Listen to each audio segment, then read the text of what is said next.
कपूरवती, इतने दुखी हो कि अश्रु गिर रहे हैं और तुमने हमें बताया तक नहीं। बताओ क्या बात है? दासी के जीवन की समस्याओं में अपना समय नष्ट न करें महारानी।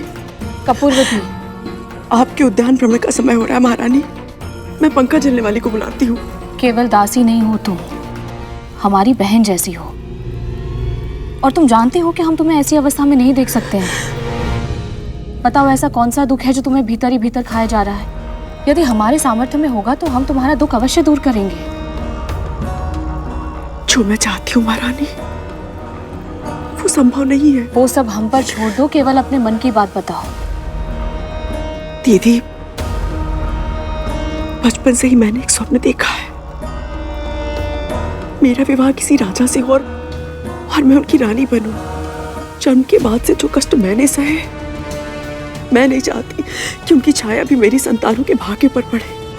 और इसके लिए मैंने बहुत कुछ सहा, बहुत कुछ सीखा। हर ढंग से अपने आप को किसी राजा के योग्य बनाने का प्रयास किया है मैंने, किंतु मेरे भाग्य ने मेरे परिश्रम को पारिश्रमिक दिया ही नहीं। मैं सेविका बनकर ही रह गई।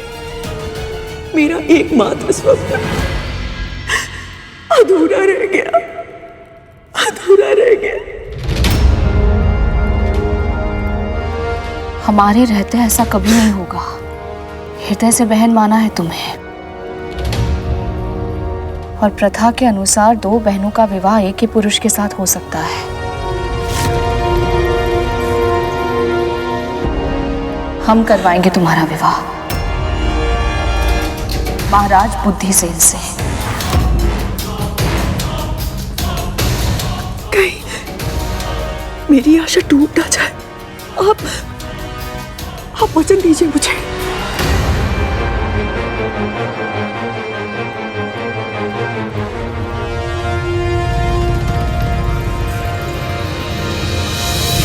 वचन देते हैं हम तुम्हें,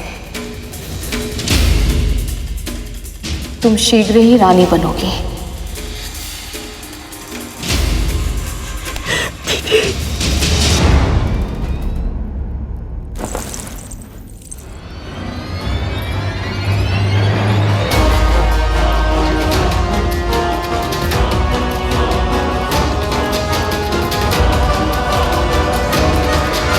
आप ऐसा सोच भी कैसे सकती हैं महारानी? आप अच्छी तरह से जानती हैं कि हम आपसे कितना स्नेह करते हैं, और किसी पराई स्त्री के बारे में सोच भी नहीं सकते। और फिर भी आप चाहती हैं कि हम आपके साथ ये अन्याय करें। क्षमा कीजिए महारानी, हम आपकी ये इच्छा पूरी नहीं कर सकते। हमने कपूरवती को वचन दिया है राजन, आप अपनी पत्नी के वचन का मान नहीं रखेंगे?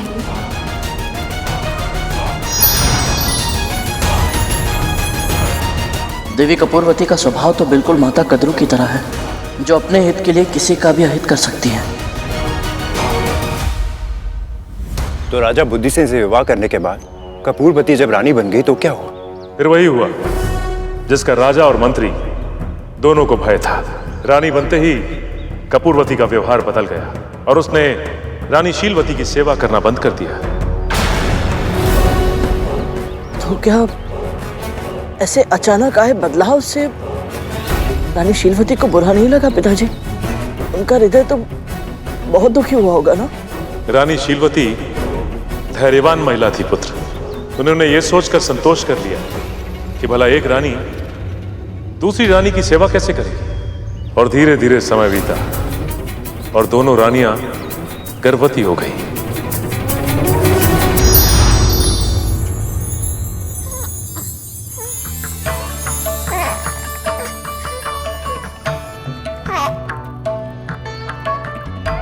क्षमा छोटी रानी, आपका पुत्र गर्भ में ही प्राण त्याग चुका था।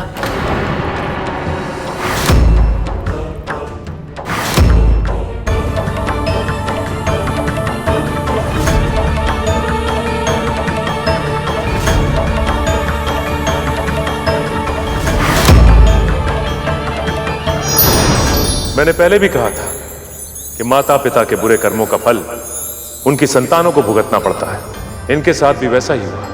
रानी शीलवती के गर्भ से एक के बाद एक स्वस्थ पुत्र जन्म लेते रहे, और कपूरवती बार बार मृत संतानों की मां बनती रही। पर इतना सब होने के बाद भी उसे अपनी भूल का आभास नहीं हुआ और समय का चक्र अपनी गति से घूमता रहा।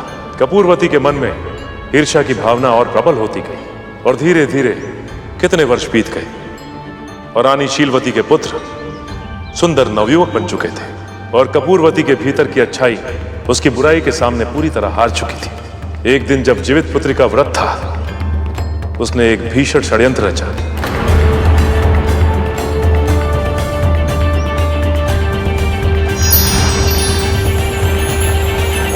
क्या कर रही हो मनोरमा? राजकुमारों के लिए भोजन बना रही हूँ छोटी रानी। ठीक है, आप एक काम करो, वहां से एक थाली ले आओ। जी।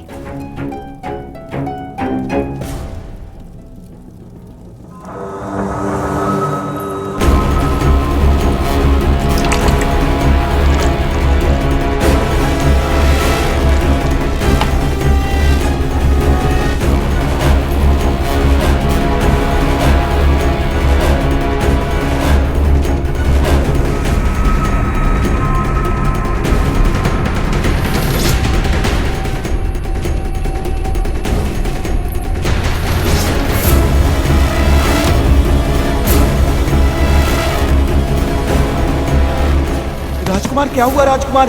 कोई अतिशीघ्र राजवैद्य को बुलाइए, कोई राजन को सूचना दीजिए।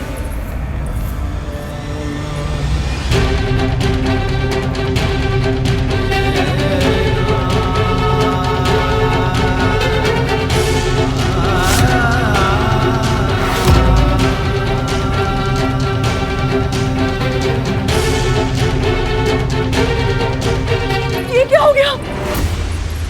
मेरे पुत्र राजकुमार, आप सब हमें ऐसे छोड़ के नहीं जा सकते। दीदी, जब उन्हें पता चलेगा तो कैसे संभालेंगी वो अपने आप को? किंतु क्या करें, सूचना तो देनी होगी ना।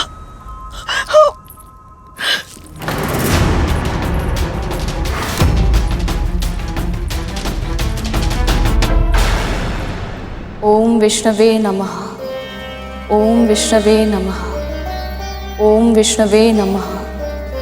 ओम विष्णवे नमः। ओम विष्णवे नमः। ओम विष्णवे नमः। ओम विष्णवे नमः। ओम विष्णवे नमः। ओम विष्णवे नमः। ओम विष्णवे नमः। दीदी, ओम विष्णवे नमः। ओम दीदी, आपके विष्णवे पुत्र नमः। ओम विष्णवे आप नमः। नहीं रहे, नहीं रहे।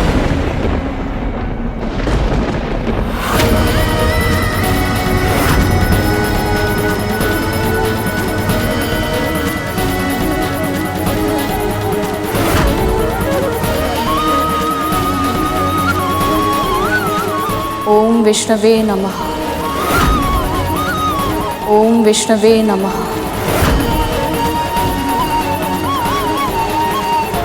दीदी, आप सुन रही है ना? हमारे राज्य का भविष्य, चारों राजकुमार हमें छोड़कर चले गए। ओम विष्णवे नमः। मृत्यु हो गई है उनकी। ओम विष्णवे नमः। ओम विष्णवे नमः।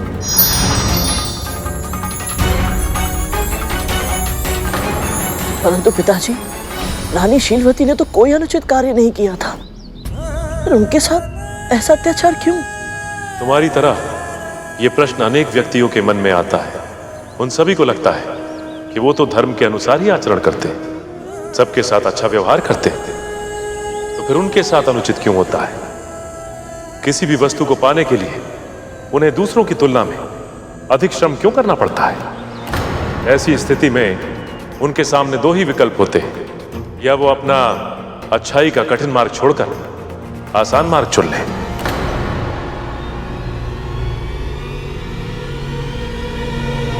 और जो दूसरा विकल्प चुनते हैं गरुड़, उन्हें प्रभु कभी निराश नहीं करते। शीलवती के साथ भी ऐसा ही हुआ। उनके व्रत और उनकी अखंड भक्ति से प्रसन्न होकर श्री विष्णु ने उन्हें साक्षात दर्शन दिए। ओम विष्णवे नमः। ओम विष्णवे नमः।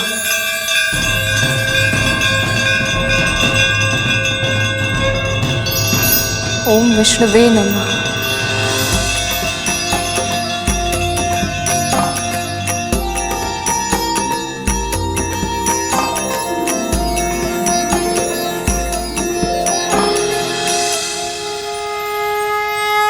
देवी शीलवती,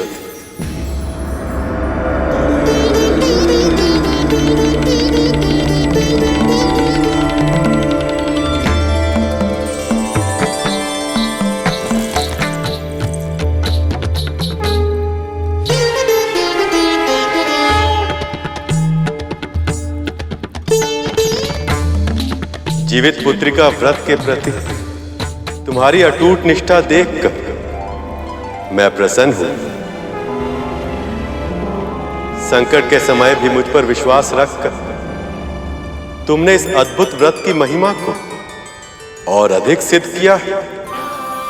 इसी का परिणाम कि तुम्हारे सभी पुत्र पुनः जीवित होंगे और दीर्घायु होंगे।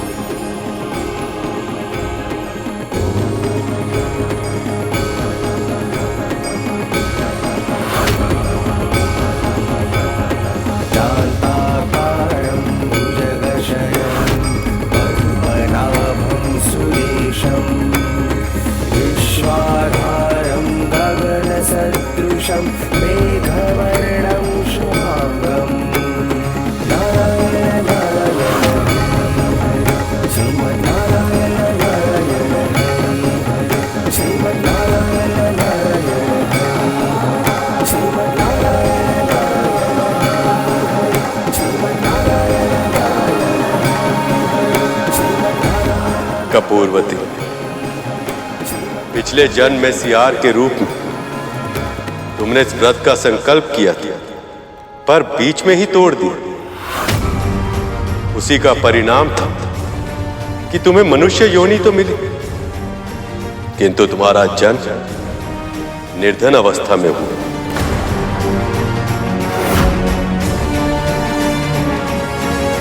उसके बाद भी तुमने इस जन्म में अनेक पाप किए, जिसके फल स्वरूप तुम्हारी सभी संतानों ने तुम्हारे गर्भ में ही प्राण त्याग दी। फिर भी तुम्हारी ईर्ष्या समाप्त नहीं और तुमने शीलवती के पुत्रों के प्राणों को छीनने का षड्यंत्र रचा।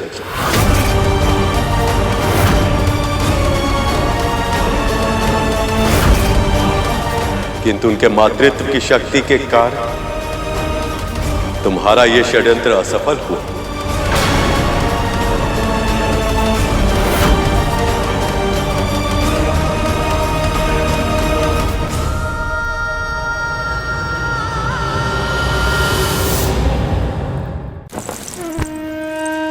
मुझे क्षमा कर दीजिए प्रभु, मुझे क्षमा कर दीजिए।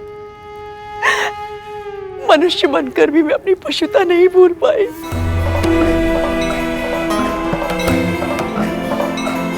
जिसने मेरा जीवन संवारा,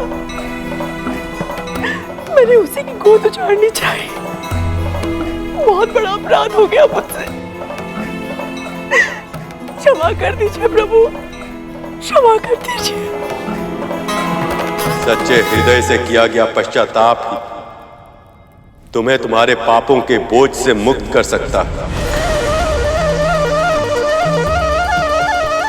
अब से अपना संपूर्ण जीवन धर्म के मार्ग को समर्पित कर तुम्हारा कल्याण होगा।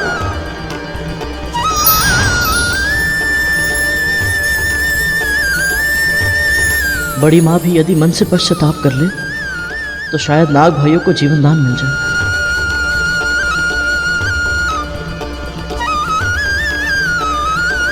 पिताजी की इस कथा ने मुझे इतना मोहित किया है कि मुझे इसके पात्र अपने लगने लगे हैं। स्वामी, मुझे भी जीवित पुत्र का व्रत करना है। मुझे विधि बताइए आप।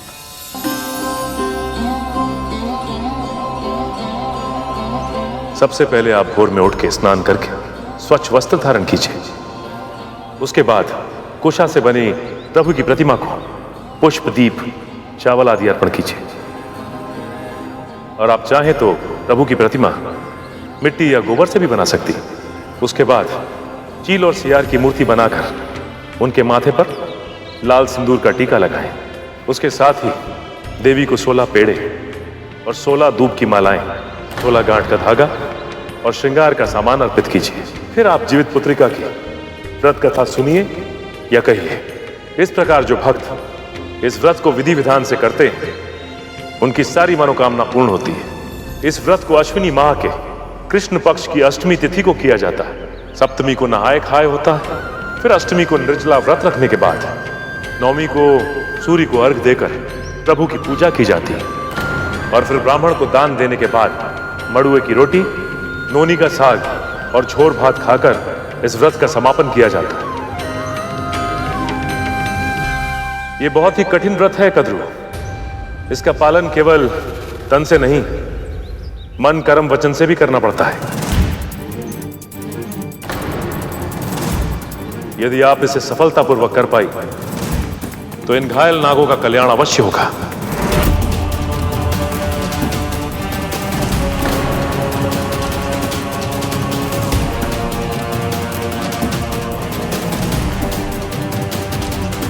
मैंने ये व्रत कभी किया नहीं है। मुझे भय लग रहा है कि मुझसे कहीं कोई भूल ना हो जाए।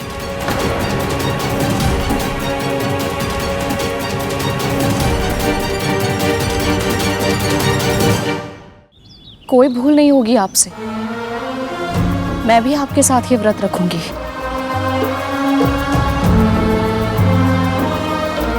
जब दोनों माहें साथ में प्रार्थना करेंगी तो नारायण कृपा अवश्य करेंगे। आप दोनों व्रत पर ध्यान केंद्रित कीजिए। पूजा की सामग्री मैं इकट्ठी करता हूँ। जब तक आपका व्रत चलेगा तब तक हम अपने भाइयों की रक्षा करेंगे माँ। जी माँ, हम अपने भाइयों का ध्यान रखेंगे।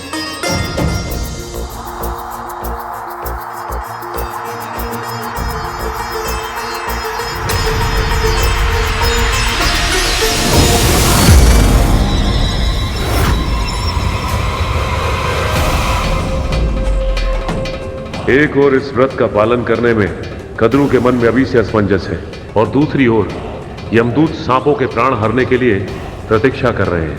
मैं आशा करता हूं कि इस व्रत को कद्रू विधि विधान से कर पाए।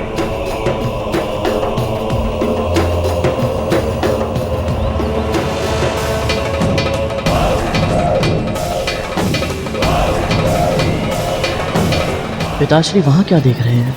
मुझे कुछ दिखाई नहीं दे रहा। मुझे जाना होगा।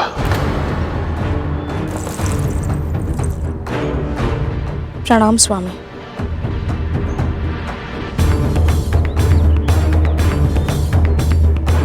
विंता, आपसे मैं आवश्यक चर्चा करनी है।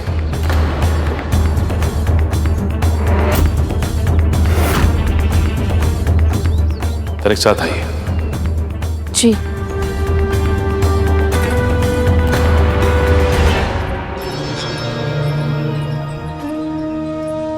विंता, गरुड़ एक महत्वपूर्ण बालक है। उसका जन्म एक बड़े उद्देश्य के लिए हुआ है। अब उसका दायित्व और भी बढ़ने वाला है। इसलिए आपको निश्चित करना है कि वो कर्म और परिवार दोनों के बीच में संतुलन बना पाए, क्योंकि अब शीघ्र ही गरुड़ को एक बहुत महत्वपूर्ण कार्य सौंपा जाएगा। कौन सा कार्य स्वामी?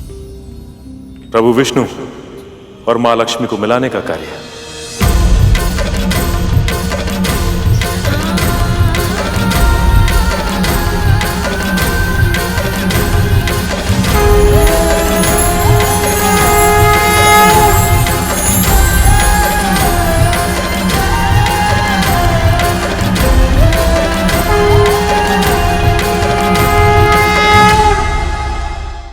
गरुड़ एक महत्वपूर्ण बालक है।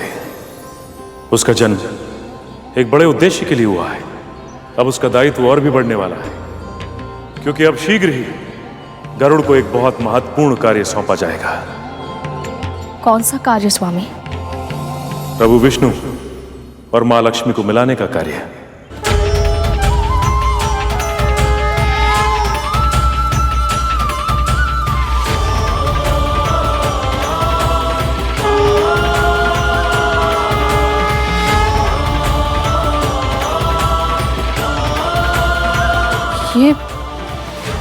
ये तो अकल्पनीय है। ये इच्छा गरुड़ ने स्वयं प्रकट की थी कि वो विष्णु और लक्ष्मी के मिलन में सहयोग दे पाए। भैया, क्या कोई ऐसा उपाय है जिससे मैं इन दोनों को फिर से एक कर पाऊं? यदि वैकुंठ में सच्चे हृदय से इच्छा व्यक्त की जाए तो अवश्य पूरी होती है। शीघ्र ही लक्ष्मी जी को वापस लाने के लिए समुद्र मंथन किया जाएगा और गरुड़ को उसमें अपना योगदान देना होगा।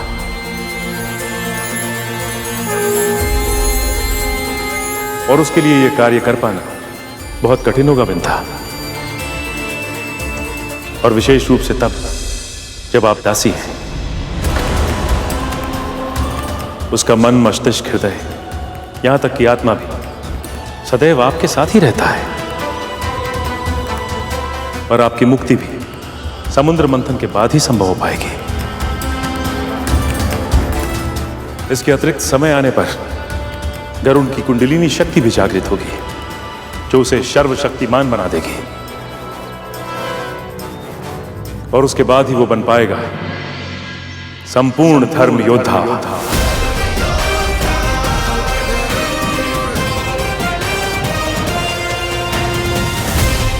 मैं समझ गई स्वामी। सृष्टि के जिन उद्देश्यों के लिए मेरे पुत्र का जन्म हुआ है, उसे उन सभी के योग्य बनाने के लिए जो आवश्यक होगा मैं सब करूंगी।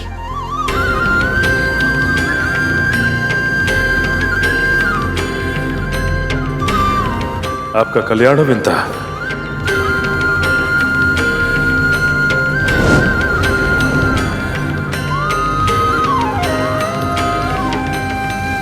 गरुड़ कहाँ गया ये?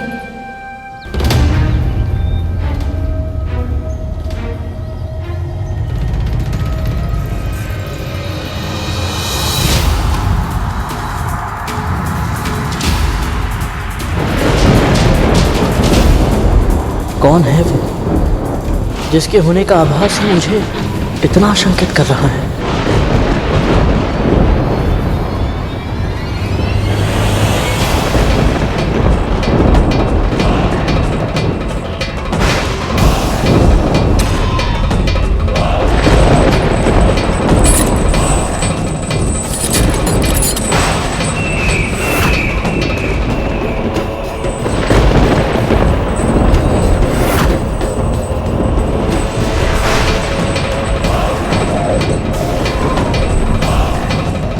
कौन है ये रहस्यमयी छाया और यहाँ इनकी उपस्थिति का क्या कारण है?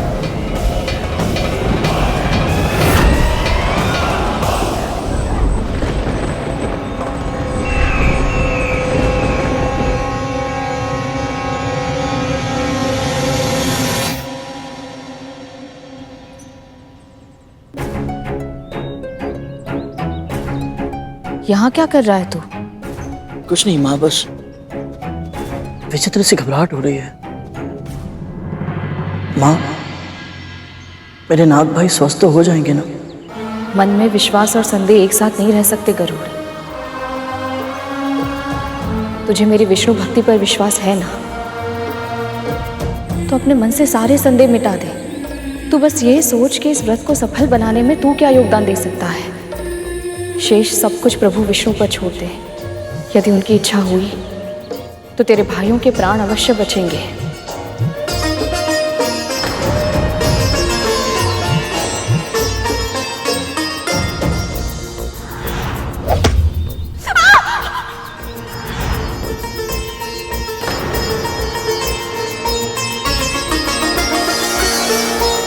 माँ,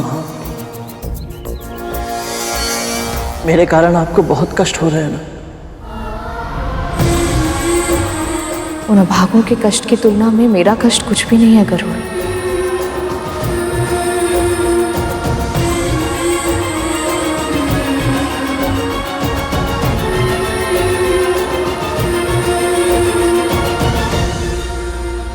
माँ का व्यवहार कुछ विचित्र सा लग रहा है। निश्चित ही वो मुझसे निराश है, क्योंकि नागों की ये अवस्था मेरे कारण हुई है। हे प्रभु, शीघ्र ही मेरे नाग भाइयों को स्वस्थ कर दीजिए। मेरी प्रार्थना सुन लीजिए प्रभु।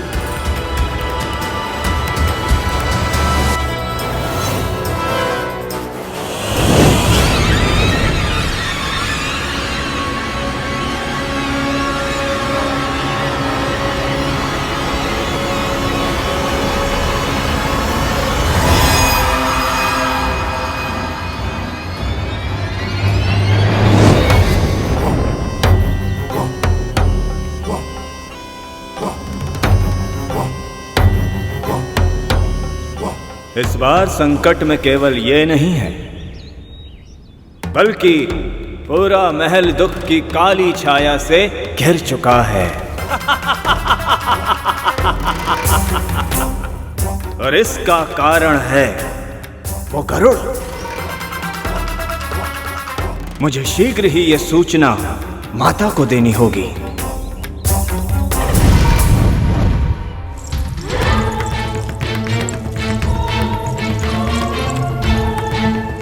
ध्यान कहाँ है तेरा?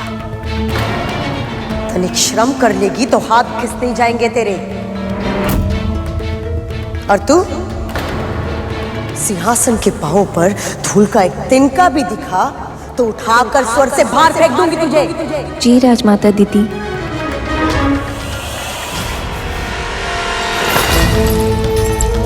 इतने वर्षों तक हमने देवराज इंद्र के लिए सिंहासन को स्वच्छ किया है, परंतु उनसे भी कभी ऐसे वचन सुनने को नहीं मिले और कभी सुन भी नहीं पाएंगे।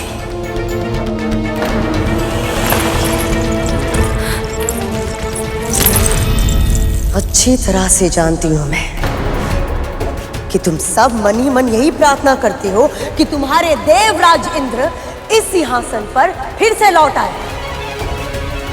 कान खोलकर सुन लो, ऐसा कभी नहीं होगा। पर उसके लिए हमें गरुड़ को नियंत्रित करना होगा माँ। गरुड़ गरुड़ गरुड़ गरुड़, तुम्हारे प्राण तो बस गरुड़ में ही बस गए। कहना क्या चाहते हो तुम? विमाता कद्रू ने सूर्य पुष्प लेने के लिए सूर्य लोक भेजा था उसे, पर क्या राहु? पर गरुड़ उनके नागपुत्रों को साथ लेकर सूर्य लोक का नाम लेकर शनि ग्रह ले गया, जहां शनि देव की वक्र दृष्टि उन पर पड़ गई और अब अर्धमृत होकर पड़े हुए हैं विमाता कद्रू के सामने। पूरा महल गूंज उठा था उनकी चित्कार से। राहु, तुम सत्य कह रहे हो? हाँ माँ, हमारे पिता ने कद्रू और विंता दोनों विमाताओं को जीवित पुत्र का व्रत करने के लिए कहा है, पर उन नागों की दशा देखकर मुझे ऐसा लगता है कि उनके प्राण नहीं बचेंगे और बचने भी नहीं चाहिए।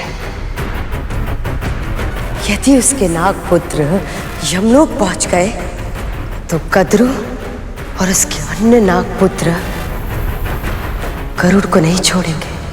या तो शेष बचे नाग गरुड़ को डस लेंगे, या तो फिर गरुड़ उन पर आक्रमण कर अपने पंजों से उन्हें नोच लेगा। इस युद्ध का परिणाम चाहे कुछ भी हो, पर इस युद्ध में हमारा एक शत्रु अपने प्राण अवश्य खो बैठेगा। और ऐसा ही हो, इसके लिए मुझे निश्चित करना होगा कि विंता और कद्रू का जीवित पुत्र का व्रत सफल ना हो। उसके अर्धमृत नाग पूर्ण रूप से मृत हो जाए।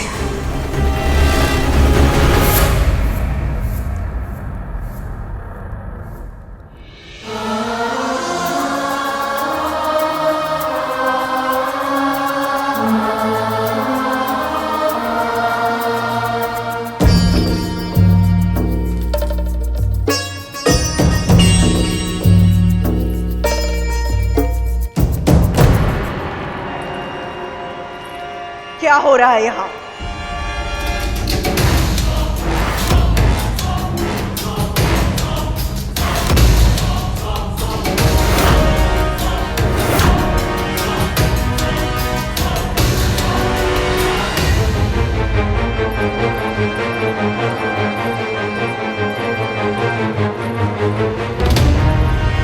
मुझे लगा धृत कुमारी का ये लेप इनकी जलन में सुधार लाएगा। कितने निर्लज हो तुम दोनों महापुत्र।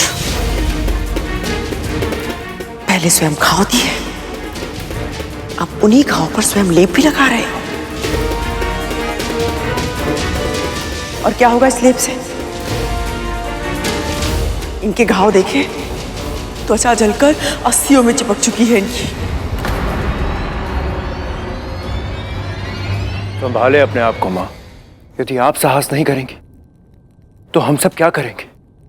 जी माँ, हमारे अन्य भाई भी बहुत भयभीत हैं। हमें आशावान रहना पड़ेगा।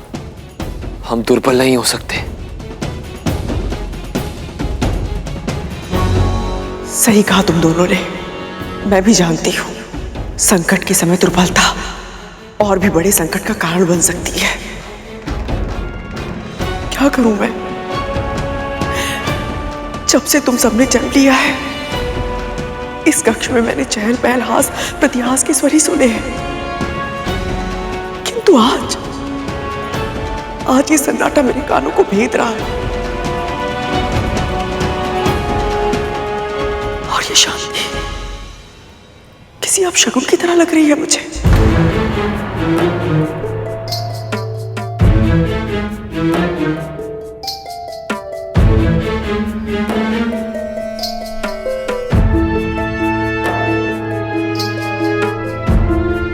दे मुझे।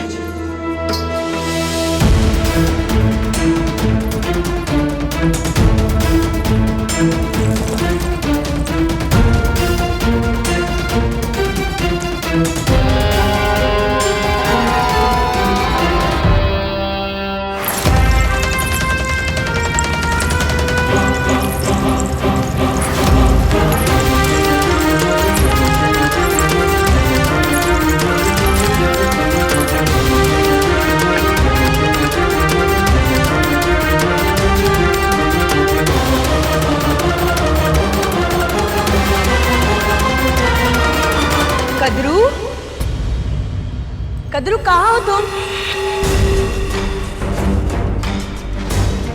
अरे पुकार तो दो, वरना इतने बड़े महल में तुम्हें ढूंढते ढूंढते यही सुबह से संध्या हो जाएगी। कोई माँ से सीखे, कितना अच्छा अभिनय कर रही हैं, जैसे इन्हें कुछ पता ही नहीं है। कद्रू, कद्रू कहाँ हो तुम? कद्रू तुम तो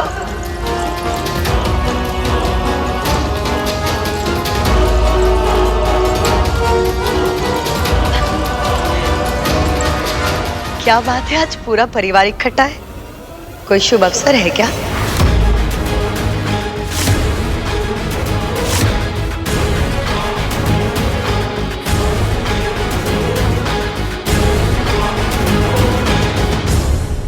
तुम यहाँ अचानक कैसे? कद्रू, मैं जब भी आती हूँ तुम मुझसे यही सवाल करती हो। अब तुम ही मुझे बताओ, क्या एक बहन दूसरी बहन से मिलने नहीं आ सकती? और तुम्हें तो मेरा स्वभाव अभी तक पता चल जाना चाहिए कि संकट और दीदी बताकर नहीं आते।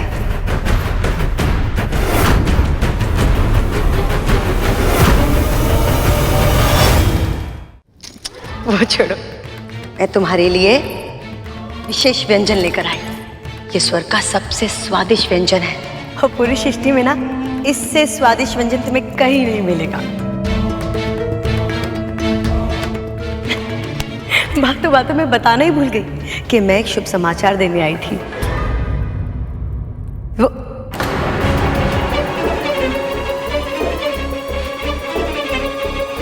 मैंने कुछ अनुचित कह दिया क्या कद्रू? नहीं ना? इतनी शांति क्यों है?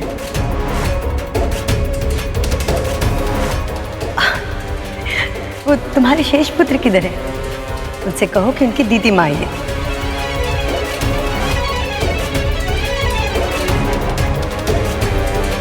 अच्छा छोड़ो, मैं ही पुकार लेती हूँ। धूमल,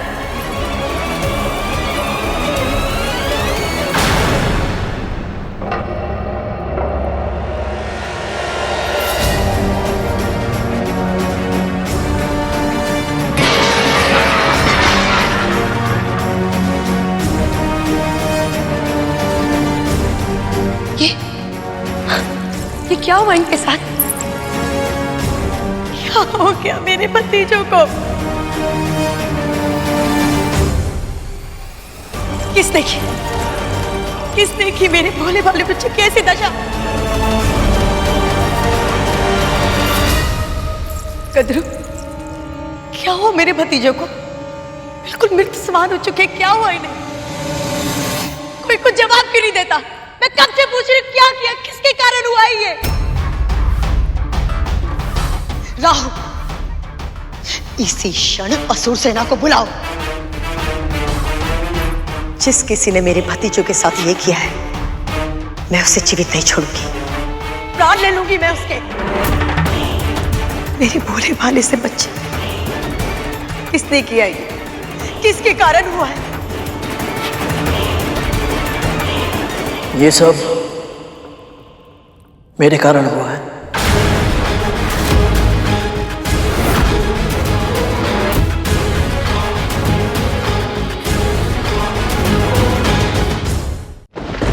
तेरे कारण? एक दास होकर तूने अपने स्वामियों पर आक्रमण किया? साहस कैसे हुआ तेरा?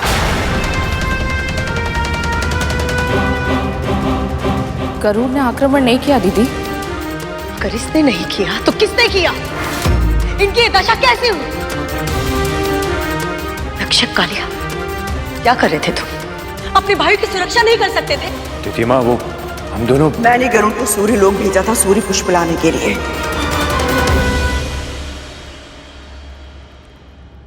किंतु मेरे पुत्र भी उसके साथ चले गए और गरुड़ के पंखों के स्थान पर तुम्हारे पुत्र चल गए। क्यों कद्रू? क्यों किया तुमने ऐसे? क्यों जाने दिया अपने पुत्र को? तिथि माँ, हमें तो पता ही नहीं था। पता नहीं चला? तुम्हारी दृष्टि के सामने ये दास तुम्हारे पुत्र को अंतरिक्ष में उड़ा के लेकर चला गया और तुम्हें पता नहीं चला। इस तरह से नियंत्रित कर रही हो तुम कद्रू, इस तरह से। और तुम विंता, तेरा पुत्र कद्रू का हित करने का षड्यंत्र कर सकता है, ये मैं एक क्षण के लिए मान सकती हूँ, पर तूने क्यों नहीं रोका? कहीं ऐसा तो नहीं कि तू भी यही चाहती थी कि ऐसा कुछ हो?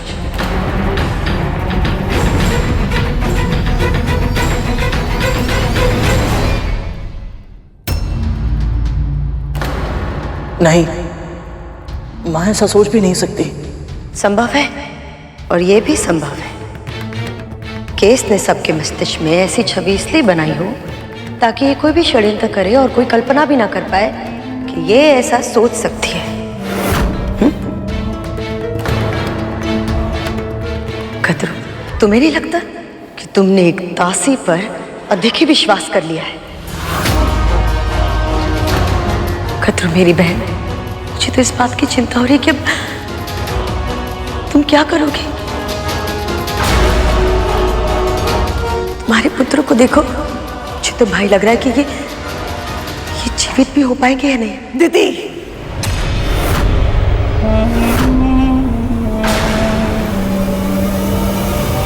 तुम जो मुझसे इतने ऊंचे स्वर में बात कर रही हो, जब तुम्हारे पुत्र जीवित ही नहीं बचेंगे तब तुम्हारा स्वर ही नहीं निकलेगा और उनकी मृत्यु मैं निश्चित करूंगी तुम्हारे व्रत को तोड़कर।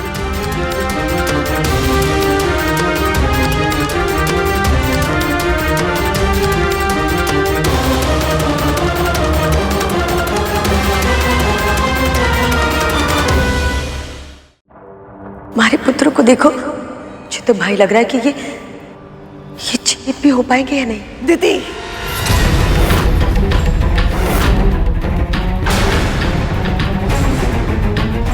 बोलने से पहले विचार कर लिया करो कि किस अनर्थ के बारे में बात कर रही हो तुम। मेरे पुत्र को कुछ नहीं होगा, स्वामी ने इनके जीवन के लिए जीवित पुत्री का व्रत का उपाय बताया है। और तुम भी अच्छे से जानती हो कि उनके वचन कभी असत्य नहीं होते हैं।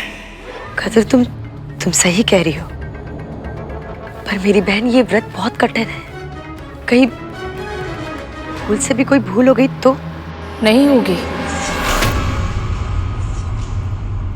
हम दोनों व्रत के सभी नियमों का पालन करेंगे। हम दोनों? तू ये व्रत क्यों करेगी?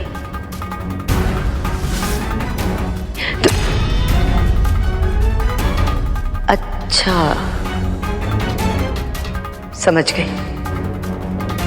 क्योंकि तू भयभीत है। ये नाग अगर स्वस्थ हो गए तो कद्रू को बता देंगे कि इन पर आक्रमण तेरे पुत्र गरुड़ ने किया है, और फिर तेरे पुत्र की रक्षा कौन करेगा? और इसने स्वामी के सामने भी ऐसा ही स्वांग किया होगा कि तुम्हारे पुत्र की ये व्रत रखेगी। इसे केवल अपने पुत्र की चिंता है, तुम्हारे पुत्रों की नहीं।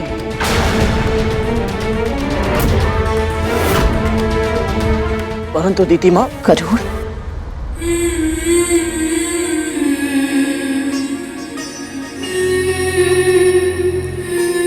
महारानी, कल व्रत आरंभ होने से पहले महल की स्वच्छता और शुद्धिकरण बहुत आवश्यक है।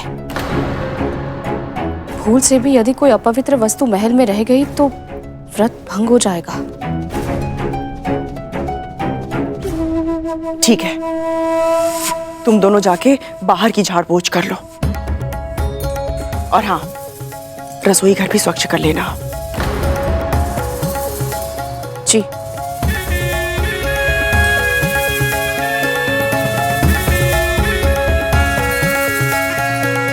और सुनो,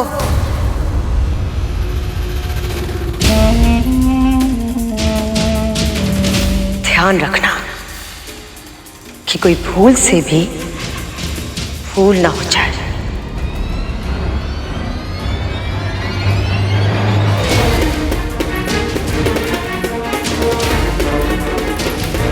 मुझे लगता तो नहीं था, सच में तुम्हारा हृदय कितना कोमल है। उस दिन तुमने मेरे पुत्र महाराज बलि से गरुड़ की रक्षा की, और आज कद्रू, तुम्हारे पुत्र को भीषण पीड़ा की अवस्था में देखकर भी तुम इन दोनों पे विश्वास कर रही हो? नहीं कद्रू, अगर मैं तुम्हारे स्थान पर होती तो मैं ऐसा कभी नहीं करती।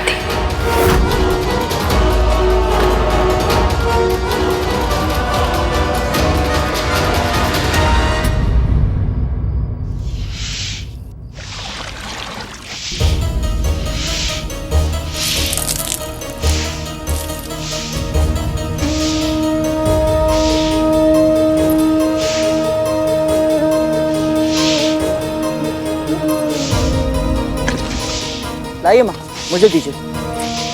नहीं, रहने दे, मैं स्वयं कर लूंगी।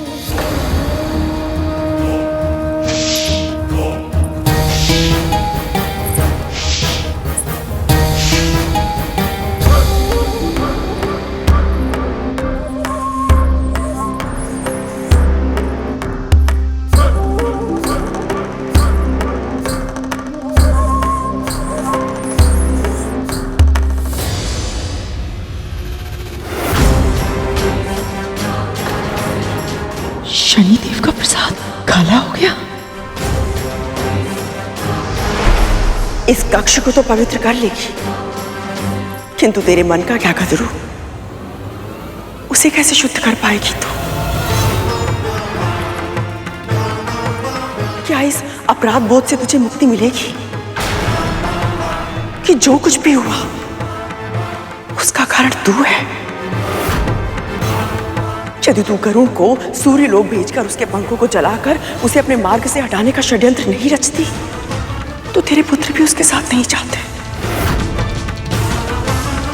और तब उनकी त्वचा नहीं जलती, और तेरे पुत्र मृत्यु की चौखट पर खड़े होकर प्रतीक्षा नहीं कर रहे होते कि कब तू बस कुछ मत कह, मत बोल।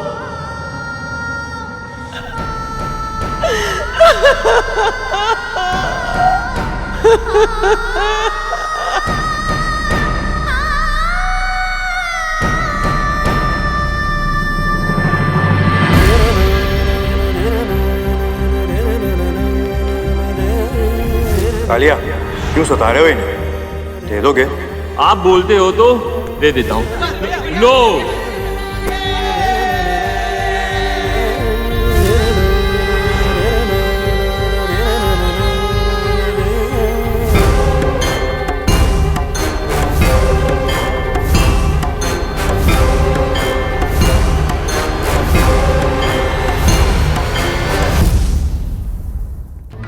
राहु, मुझे मुर्गी चाहिए।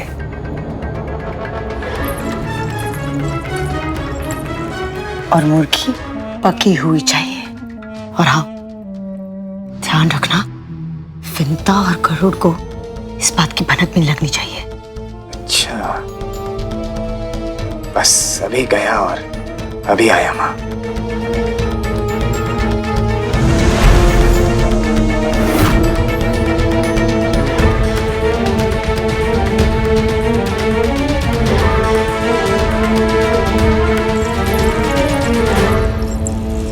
तुम दोनों ने आंगन स्वच्छ कर दिया?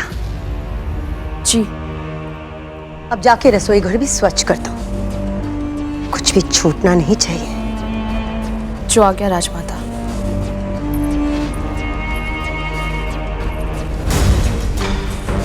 वैसे तुम्हारे रसोई घर को स्वच्छ करने का कोई अर्थ नहीं होगा, क्योंकि तुम्हारे उस स्थान को अशुद्ध करने की योजना मैं पहले ही बना चुकी हूँ।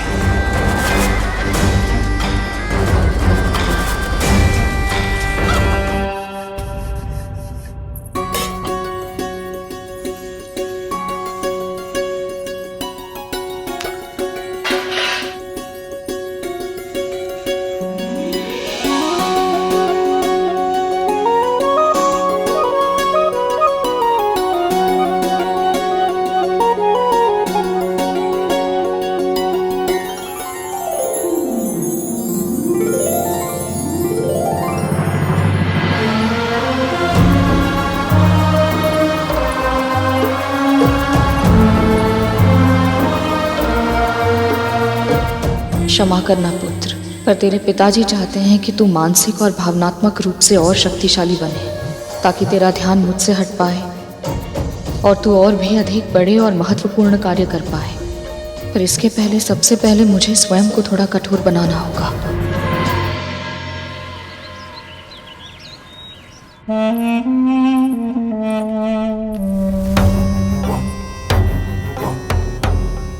बहुत बढ़िया, अब इसे वहां पे रख दो।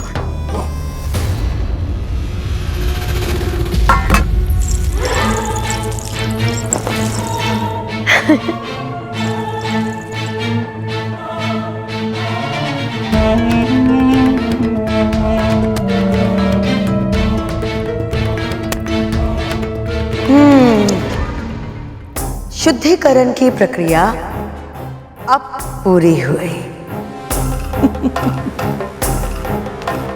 आपकी चाल अब समझ में आई माँ। जब नाग माता कद्रू को पता चलेगा कि रसोई घर में मांस और अस्थियां बिखरी हुई हैं, तब तक बहुत देर हो चुकी होगी। इसे स्वच्छ करने का समय भी नहीं मिलेगा उन्हें, और ऐसे में उनका व्रत आरंभ होने से पहले ही भंग हो जाएगा। और ये व्रत भंग होते ही चित्रगुप्त के बही खाते से कद्रू के पुत्रों का नाम कट जाएगा, और उसी के साथ साथ उसके जीवन की डोर भी कट जाएगी। कल भोर में सूर्य उगने से पहले ही तू कुशा तोड़ लाना। स्नान के बाद सबसे पहले मैं उससे प्रभु विष्णु की प्रतिमा बनाऊंगी, और फिर गोबर से चील और सियार की। मां, एक प्रश्न, प्रतिमा बनाने के लिए कुशा और गोबर का प्रयोग क्यों किया जाता है? वेदों के अनुसार घास के सभी प्रकारों में कुशा सबसे अधिक शुद्ध और सबसे शक्तिशाली है। आदिकाल से ही महान ऋषियों द्वारा तपस्या के आसन के रूप में उसका उपयोग किया जा रहा है। उनके तेज और ऊर्जा के कारण कुशा के हर तिनके में बड़े से बड़े कवच से अधिक शक्ति होती है। यहाँ तक कि मृत्यु को भी लंबे समय तक रोक पाने की क्षमता होती है कुशा में। और जहाँ तक गोबर का प्रश्न है, उससे उत्तम खाद और कुछ है ही नहीं गरुड़। तन के भीतर की कोशिकाओं को सड़ने या नष्ट होने की प्रक्रिया को रोकने का गुण होता है गोबर में। जब उसे सुखाकर उस पर घी डालकर उसे जलाया जाता है तो वातावरण शुद्ध हो जाता है और चारों ओर जीवन की आभा फैल जाती है।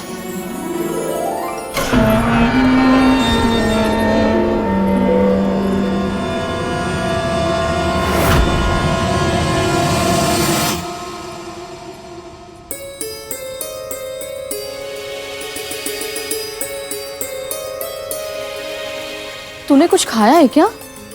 नहीं माँ। हाँ, ये सूर्यदेव ने जो शहद दिया था बस उसी का सेवन किया माँ। तो फिर ये मांस की दुर्गंध कैसी है? कहाँ से आ रही है? हाँ माँ, ये गंध तो मांस की है, परंतु हम तो पूरे महल की झाड़ पोछ कर चुके हैं। पर कार्य समाप्त नहीं हुआ। यदि सूर्योदय तक महल के किसी भी कोने में एक भी अस्थि रह गई तो व्रत आरंभ होने से पहले ही भंग हो जाएगा।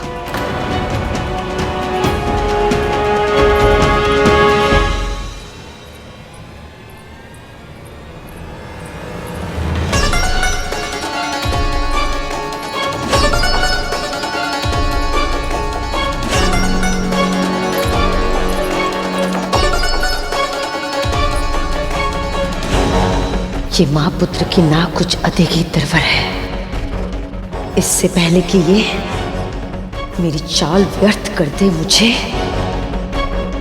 कुछ करना होगा। कुछ करना होगा।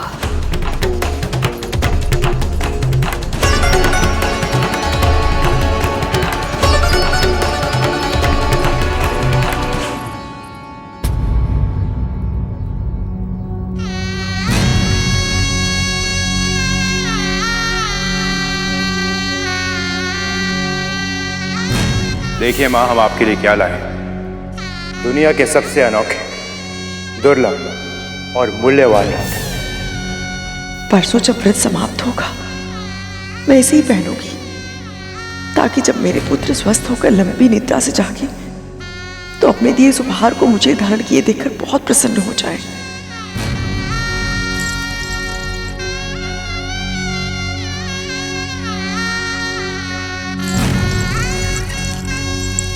वाह, विश्वास करना तो कोई तुमसे सीखे।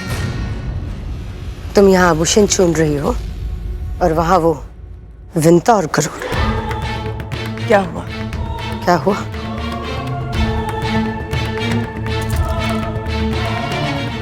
तुम ना स्वयं अपनी आंखों से देखोगी तभी विश्वास करोगी।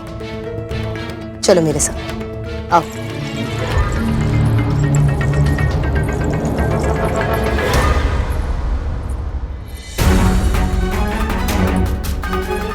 अस्थियों की गंध तो यहीं से आ रही है, पर यहाँ तो सब स्वच्छ ही है। अवश्य ही हमें कोई भ्रम हुआ होगा। एक क्षण में।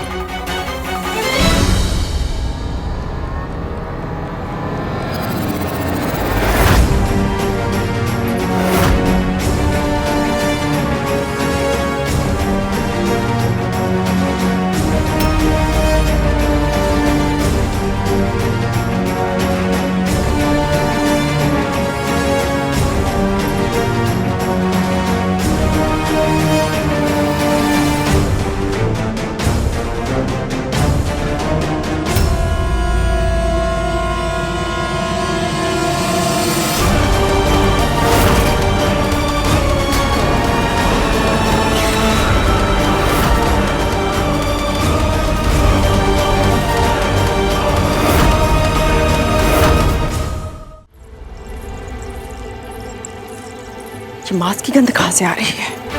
तुम्हारे पुत्र तो कुछ खाने से रहे और विंता तो शाकाहारी है।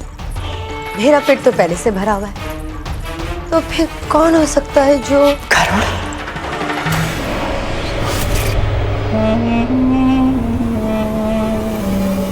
गरुड़।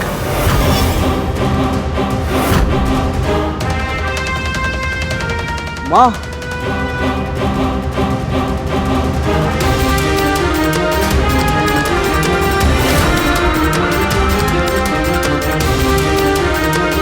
इतनी सारी अस्थियां कहाँ से आई?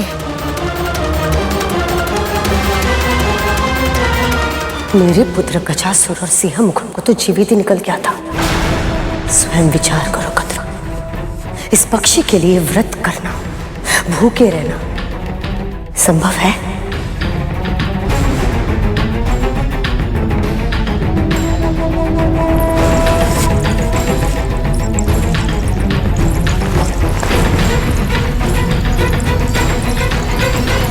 गरुड़, ये सारी अस्थियां ले जाओ और कहीं दूर फेंका। जी माँ।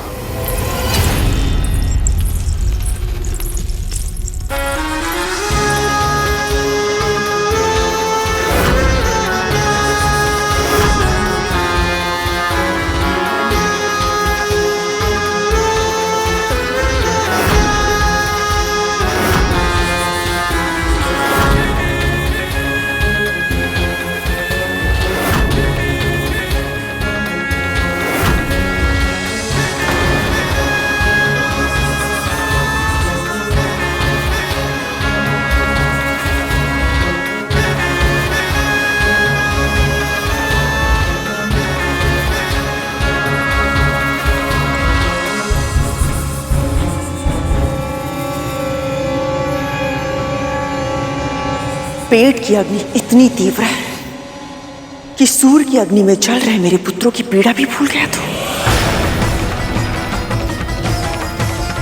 इस स्थिति में तुझे भूख भी कैसे लग सकती है? नहीं महारानी, इनका सेवन मैंने नहीं किया है। तूने नहीं किया तो कि मैंने किया है।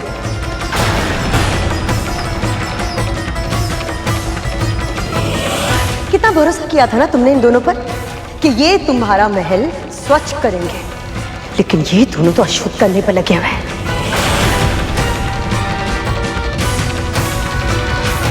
ताकि तुम्हारा व्रत सफल ना हो और इन दोनों को तुमसे प्रतिशोध लेने का मौका मिल जाए, है ना? असत्य कहकर आप इस महल का अपवित्र कर रही हैं दीदी माँ।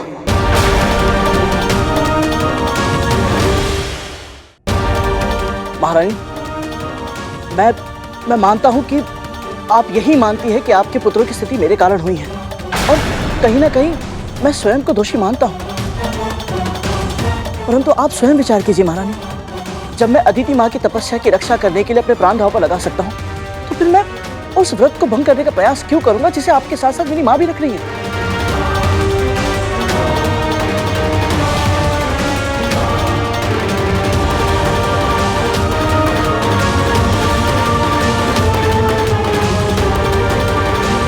ये सब तो बस करूं, अब और कुछ नहीं कहेगा तू। व्रत का समय आरंभ होने वाला और मैं नहीं चाहती कि तू मन, वचन या कर्म से किसी को भी दुखी करे।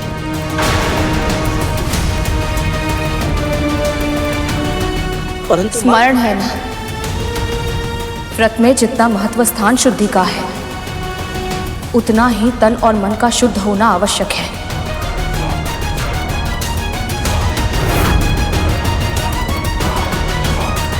ना तो स्वयं क्रोधित हो सकता है, ना किसी के मन को दुखी कर सकता है।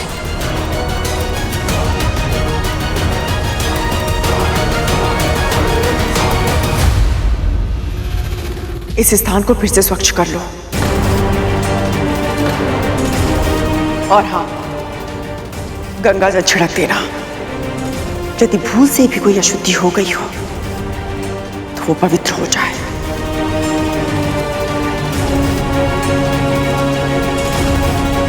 कदम,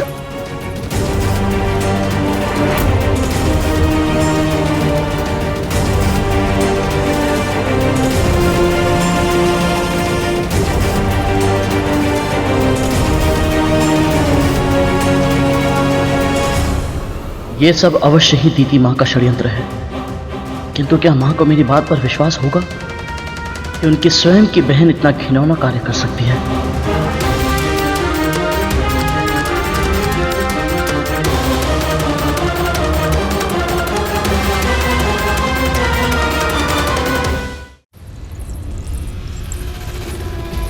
इतना श्रम किया, सब कुछ व्यर्थ चला गया। कद्रू, कद्रू मेरी बात सुनो। ये क्या किया तुमने?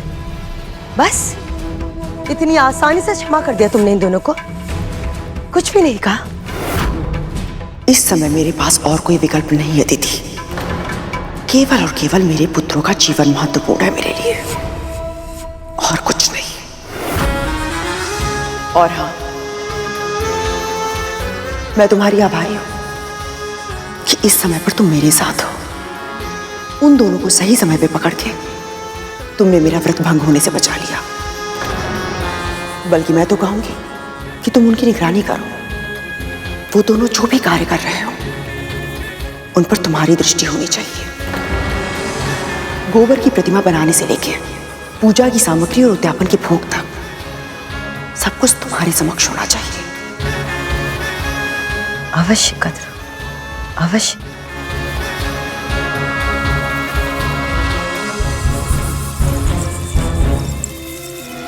अब सारी जिम्मेदारी मेरी है, तो अब ना ये अनुष्ठान होगा और ना ही ये पूजा होगी। और मैं ये निश्चित करूंगी कि इस सब का दोष गरुड़ पे ही जाए। माँ, मैंने इनका सेवन नहीं किया है। जानती हूं मैं। तो फिर आप ये भी जानती होंगी कि इन अस्थियों पर जो दांतों के चिन्ह हैं वो किसी असुर के ही हो सकते हैं। हाँ। तो फिर माँ, आपने महारानी को ये क्यों नहीं बताया कि समस्याएं दीति माँ उत्पन्न कर रही है? क्योंकि इस समय मेरा सारा ध्यान इस व्रत को सफल बनाने में है गरुड़, और तुझे भी वही करना चाहिए। कद्रू दीदी मानसिक रूप से ऐसी स्थिति में नहीं है वो ये समझ पाए कि कौन उनका हितैषी है और कौन शत्रु। इस समय उनका अपराधी तू है गरुड़, क्योंकि नाग तेरे साथ गए थे और सुरक्षित नहीं लौटे। इस समय उन्हें यह समझाना असंभव है कि तू निर्दोष है।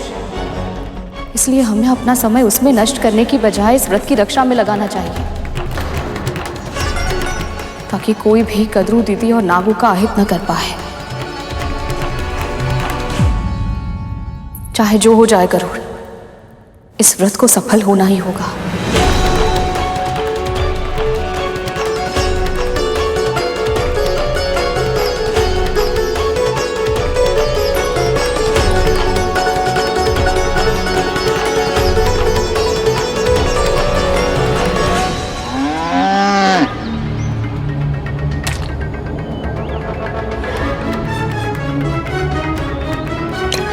अब इसे भी करने में वर्ष लगाओगी क्या?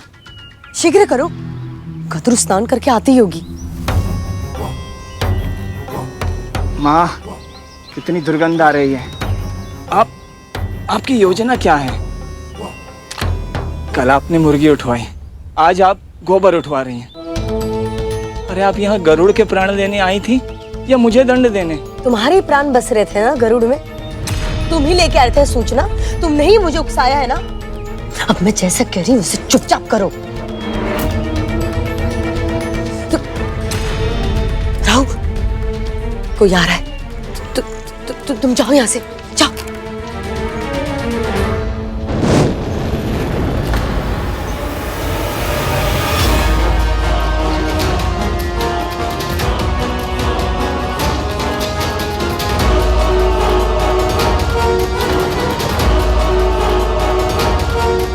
अरे, इतनी शीघ्र गोबर किसने उठा लिया? कितना भोला बन रहा है।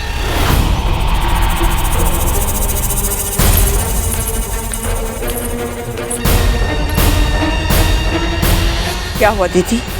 वही जो तुम्हारे साथ होता आया है, धोखा।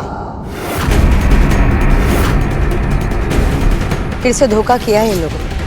अवश्य इसने और इसकी माँ ने ये सारा गोबर हटा दिया, और ये अब कह रहा है गोबर कहाँ चला गया। देखो। क्या? गोबर नहीं है तो मूर्ति कैसे बनेगी?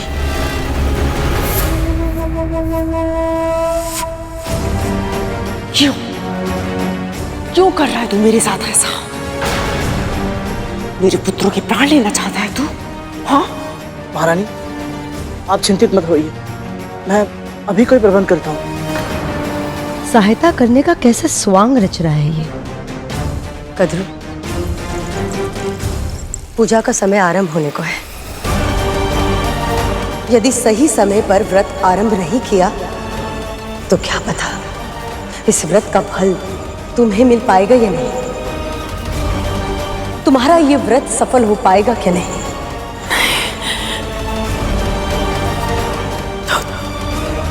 तो फिर मेरा व्रत।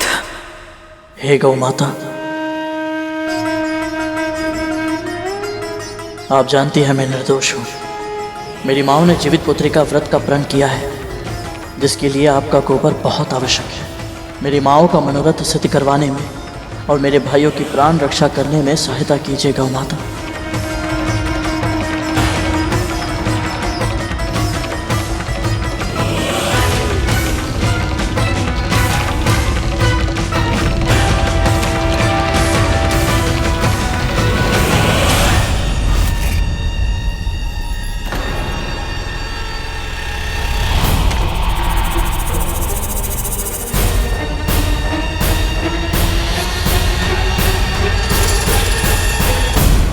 हे गौ माता, आपने मेरी प्रार्थना सुन ली। आपका बहुत बहुत आभार।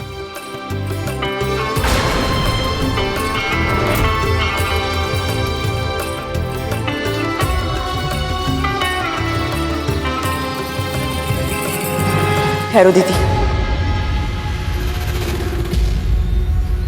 जब तक मेरा व्रत सफल नहीं होता तुम्हें हर कार्य पर अपनी पैनी दृष्टि रखनी होगी,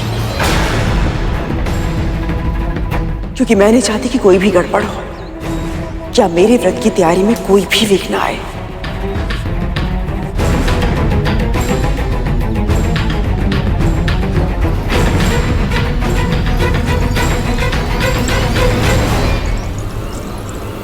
मैं गरुड़ को इस प्रकार मेरी योजना विफल करने नहीं दे सकती। मुझे कोई अंतर नहीं पड़ता यदि ये आपका षड्यंत्र था या नहीं। मैं अपना ध्यान तो केवल इस व्रत को सफल बनाने पर लगाना चाहता हूँ, ताकि मेरे नाग भाई स्वस्थ हो सके।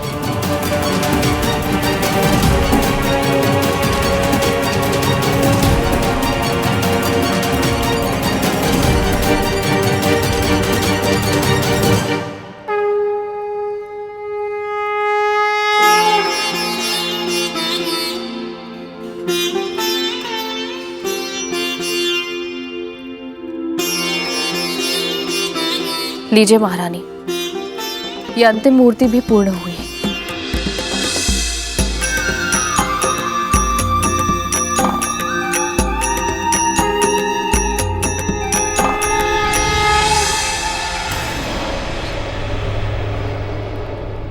अद्भुत। ये मूर्तियां दिखने में साधारण है, परंतु कितनी दिव्य है माँ। इतने कम समय में तूने प्रभु की इतनी सुंदर मूर्ति बना दी। ऐसा लग रहा है जैसे स्वयं प्रभु नारायण इसमें आकर बस गए हो और हमें आशीर्वाद दे रहे हो।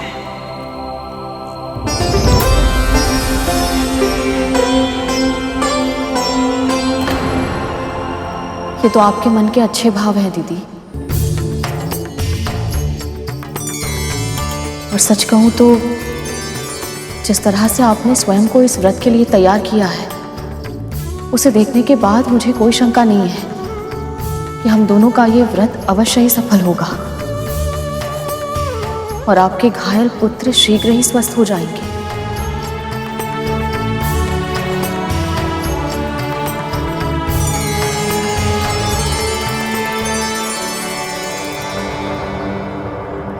इन दोनों के सुर तो फिर से मिल गए हैं माँ।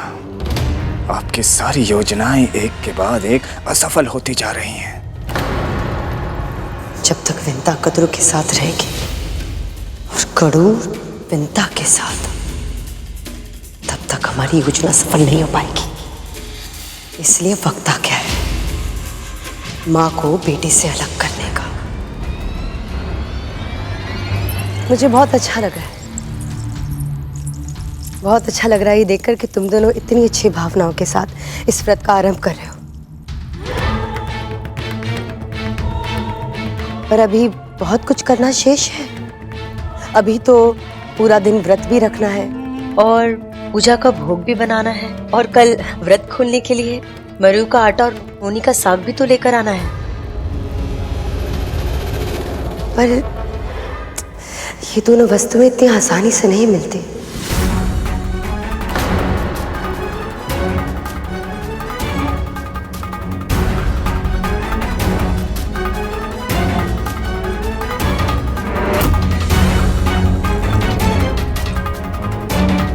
मैं लाऊंगा।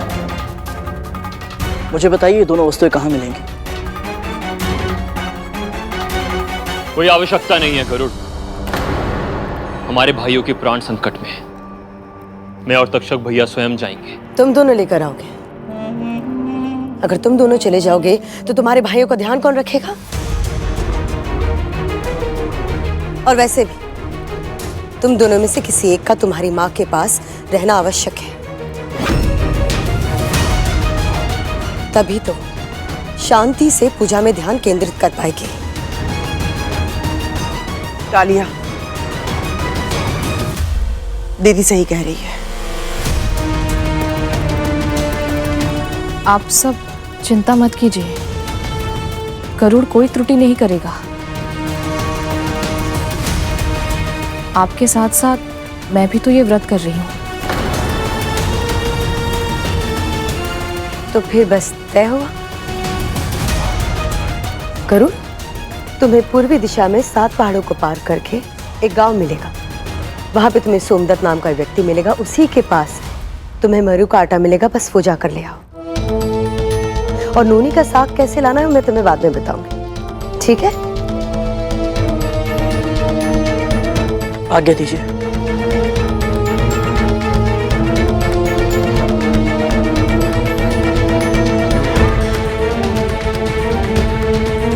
विंता, तुम अपनी कुटिया में जाओ, क्योंकि मैं नहीं चाहती कि तू उसके पास रहे और उसकी शांति में बाधा डाले। पर भोग? भोग भोग मैं बना लूंगी।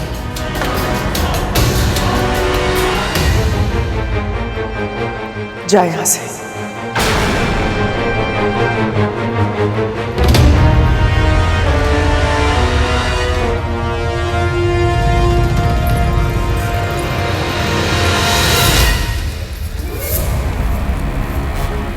ये क्या कर रही हो? देखो चूल्हे में तो बिल्कुल भी लकड़ी नहीं है।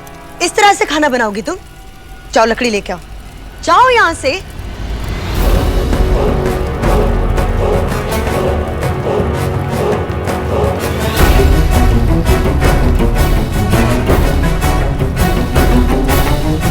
माँ, ये सब आप क्यों कर रही हैं? माँ, विंता से करवाइए ना।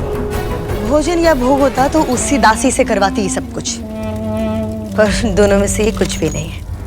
फिर क्या है ये?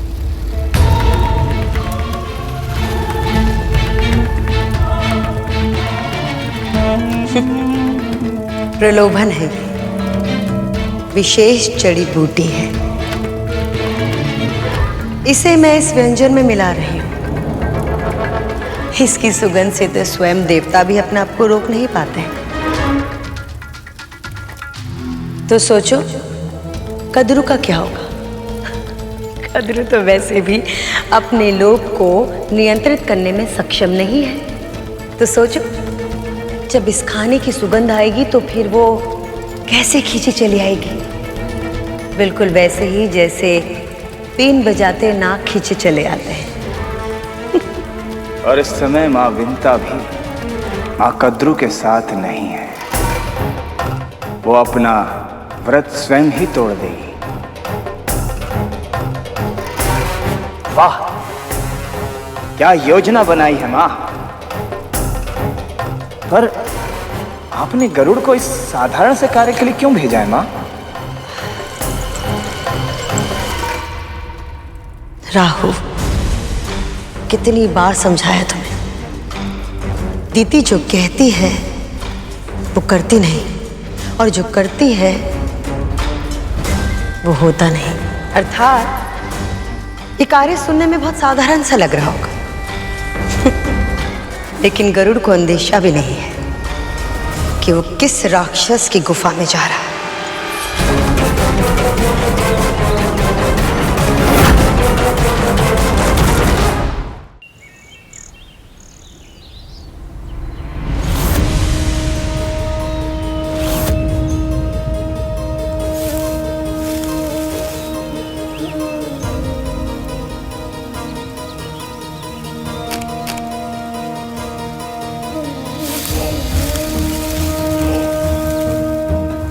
विचित्र सी शांति है हर ओर, पर क्यों?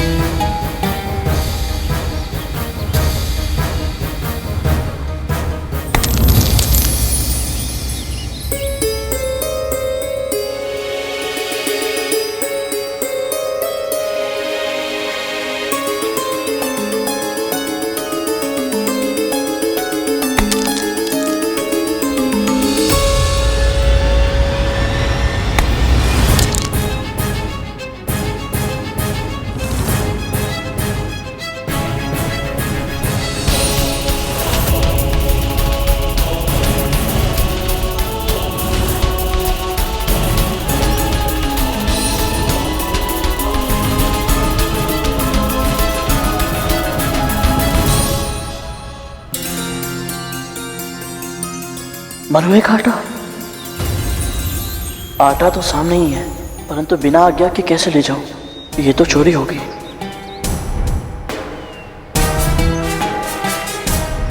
कोई है? भीतर कोई है? कोई है? भीतर कोई है?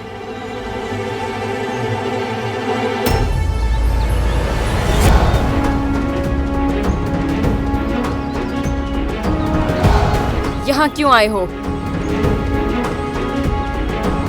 मैं गरुड़ हूँ बहन। मेरी माँ ने जीवित पुत्री का व्रत रखा है, जिसके उद्यापन के लिए मैं सौंदर्य जी से ये मरुए का आटा लेने आया था। ले जाओ, जो चाहिए ले जाओ।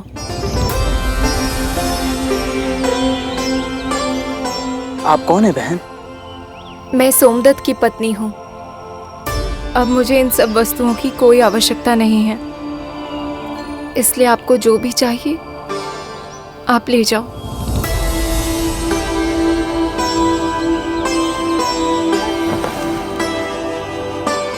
इनका कोई निजी कारण होगा, मुझे अधिक पूछताछ नहीं करनी चाहिए। वैसे भी सूर्यास्त से पहले वापस भी तो पहुंचना है।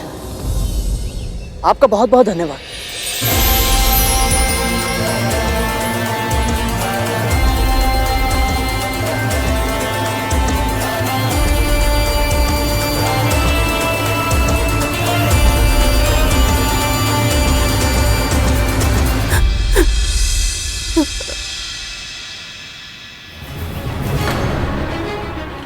क्या बात है बहन? आप रो क्यों रही हैं? मुझे बताइए, हो सकता है मैं आपकी कोई सहायता कर पाऊं। भैया, उन्हें बचा लीजिए, मेरे स्वामी को बचा लीजिए। वो राक्षस उन्हें अपनी गुफा में लेकर गया है।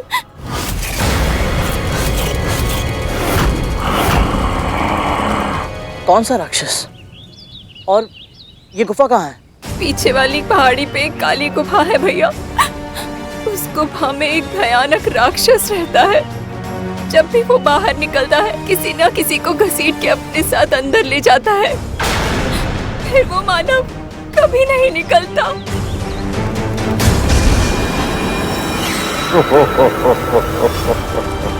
और इस बार वो मेरे पति को लेकर गया है। भैया, मेरे पति को बचा लो।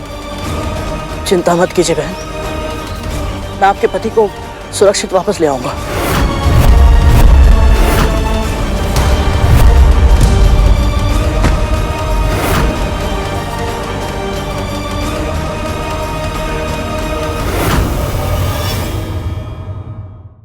छोड़ दो मुझे, छोड़ दो, छोड़ दो मुझे, छोड़ दो।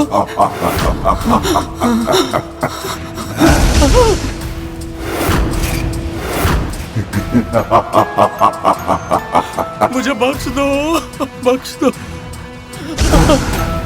मुझे माफ कर दो, जाने दो, मुझे छोड़ दो, मुझे छोड़ दो।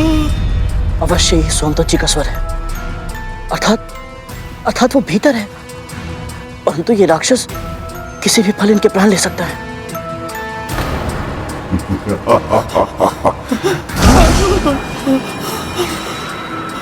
छोड़ दो मुझे, मैं हाथ जोड़ता हूँ, मत खाओ मुझे, छोड़ दो। दुष्ट राक्षस निर्बल को सताकर बड़ा वीर बन रहा है। यदि साहस है तो बाहर आ और मुझे हरा के दिखा।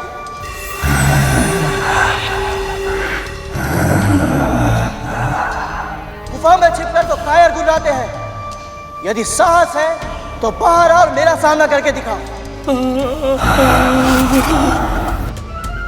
प्रतीत होता है कि तुझे लुका छुपी का खेल बहुत पसंद है। यदि 3 गिनने तक तू बाहर नहीं आया तो मैं तेरी मृत्यु बनकर भीतर आ जाऊंगा। मत खाओ मुझे, छोड़ दो।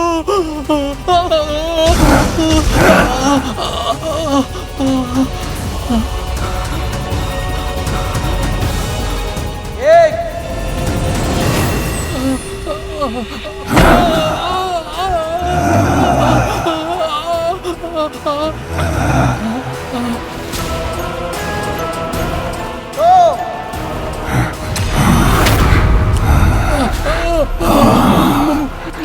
मत खाओ मुझे, छोड़ दो।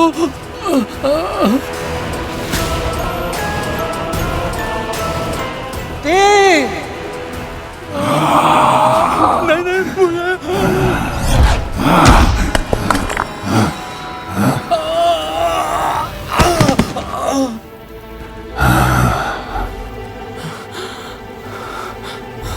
ओए, इधर उधर क्या देखता है?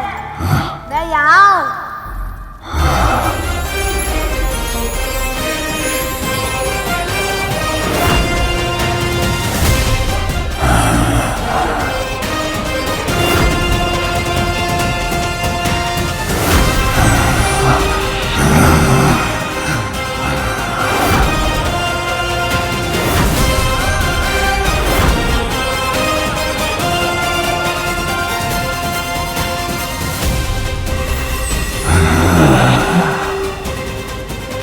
मेरे प्राणों की रक्षा के लिए इस राक्षस से युद्ध करने को तैयार है। कौन है ये वीर? तो तू छोटा सा पक्षी मुझे चुनौती दे रहा है।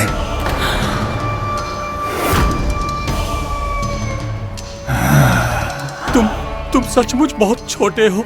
मेरे लिए अपने प्राणों को दांव पर मत लगाओ। चले जाओ तुम यहाँ से, चले जाओ। अब तो बहुत देर हो चुकी है सोमदत्त जी। अब तो ये खेल आरंभ हो चुका है। अब या तो ये दुष्ट मुझे हराकर मार देगा या फिर मैं इसे हराकर आपको मुक्त करा दूंगा। तू चींटी की तरह है, इतना सा मसल दूंगा, पर तेरी जेवा बहुत लंबी है। पहले उसे खींचकर बाहर निकालता हूं।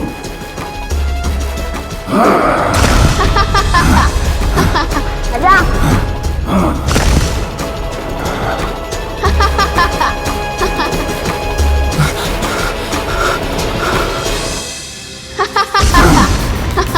आजा।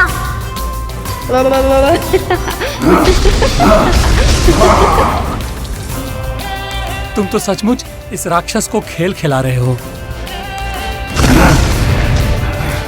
हे ईश्वर, आपका बहुत बहुत धन्यवाद। आपने मेरी रक्षा के लिए अपने इस नन्हे दूत को भेजा।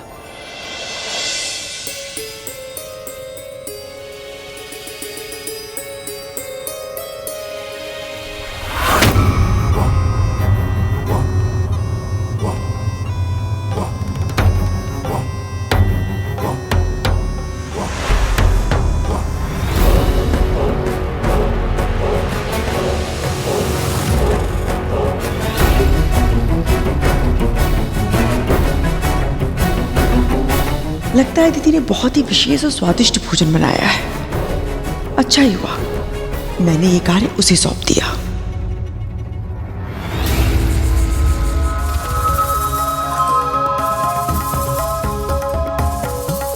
पर ऐसा भी क्या बनाया है कि उसकी सुगंध यहां तक आ रही है? पेड़े तो अवश्य ही केसर के बनाए हैं।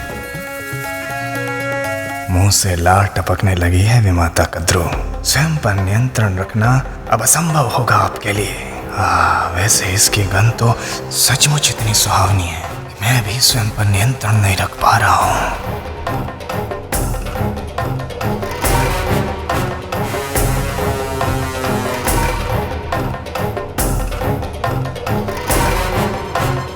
भले ही अभी चख नहीं सकती, पर एक बार जाकर देख तो सकती हूँ ना।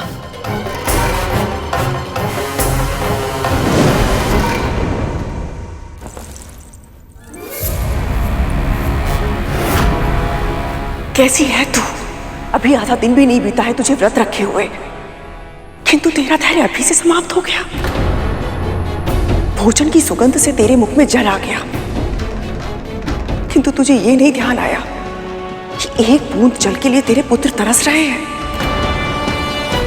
ये व्रत तूने अपनी संतान की प्राण रक्षा के लिए रखा है ना, किंतु फिर भी तेरा मनोबल इतना कम है कि भोजन की सुगंध से तू हार गई है। मैं केवल भोग देखने जा रही थी कि कहीं उसमें कोई कमी तो नहीं है। बस कर, बस कर। तू सबसे झूठ बोल सकती है, किंतु तू मुझसे कभी झूठ नहीं बोल सकती। कल तू अपने स्वामी के सामने बहुत बड़े बड़े वचन की बातें कर रही थी ना, क्या हुआ आज? यही कहा था ना तूने, यदि सावित्री अपने पति सत्यवान के प्राण यमराज से छुड़ा कर ला सकती है, तो मेरे अंदर भी सतीत्व की वही शक्ति है, वही दृढ़ निश्चय है। कहां गई वो शक्ति, कहां गया वो दृढ़ निश्चय? यमराज से टकराना तो दूर, तू तो अपने लोभ से भी नहीं जीत सकती।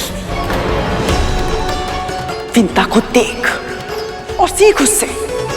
भोजन को देखना और सुनना तो दूर, उसके मन में तो कोई विचार भी नहीं आ रहा है। और उसका पुत्र, तेरे पुत्रों की रक्षा, तेरे पुत्रों की सफलता के लिए क्या कुछ नहीं कर रहा है। किंतु तू बस कर।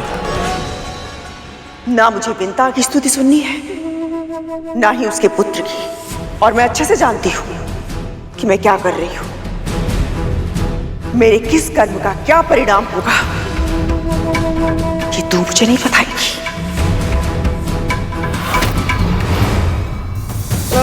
आजा आजा आजा आजा।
अब ये खेल ज्यादा देर नहीं चलेगा।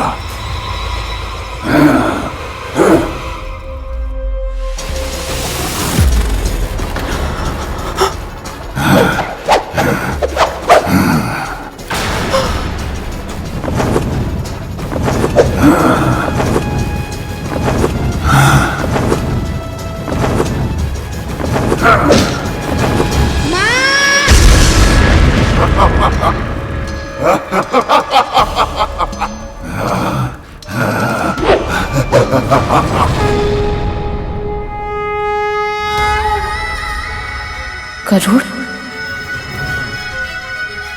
अब तक तो उसे आटा लेकर आ जाना चाहिए था। कहाँ रह गया?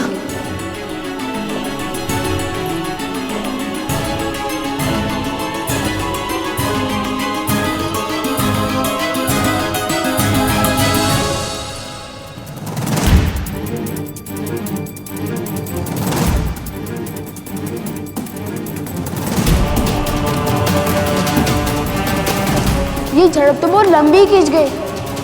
कैसे रोको इस राक्षस को? इस पे तो कोई प्रहार का वार भी नहीं हो रहा।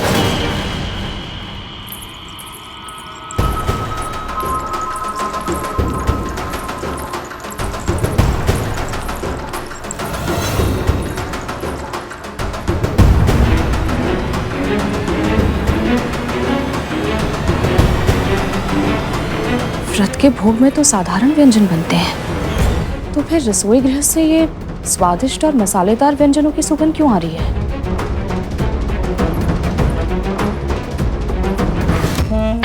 अब कद्रू अपने लोभ से हारेगी और उसके पुत्र अपने प्राणों से।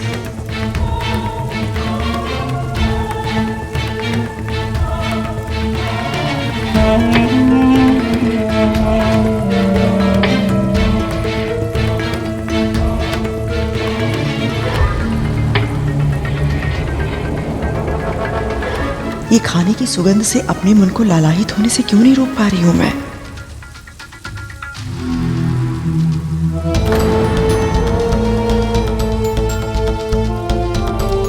जीवित पुत्रिका के व्रत का जीवन बस इतना ही था। अब अवश्य टूटेगा ये व्रत।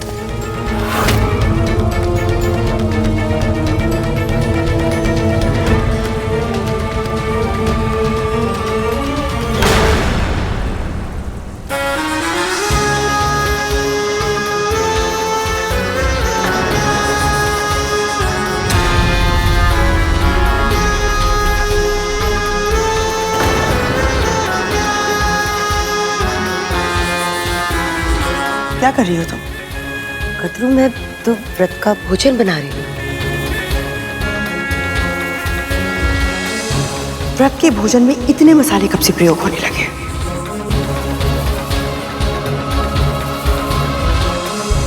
और ये तड़का?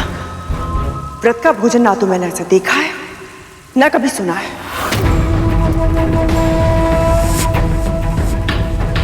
कद्रू, मुझे भी पता है कि तुम ये सब नहीं खा सकती हो। ये तो तुम्हारे पुत्रों, मेरे पुत्रों को ढाल बनाकर तलवार मत चलाओ दीदी।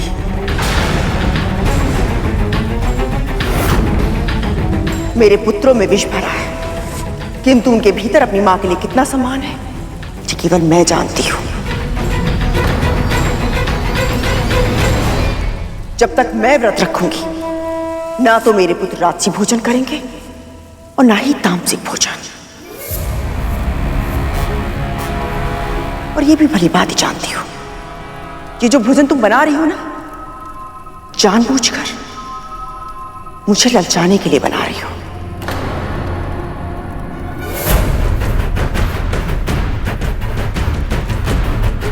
कद्रू की इच्छा शक्ति इतनी दुर्बल नहीं है।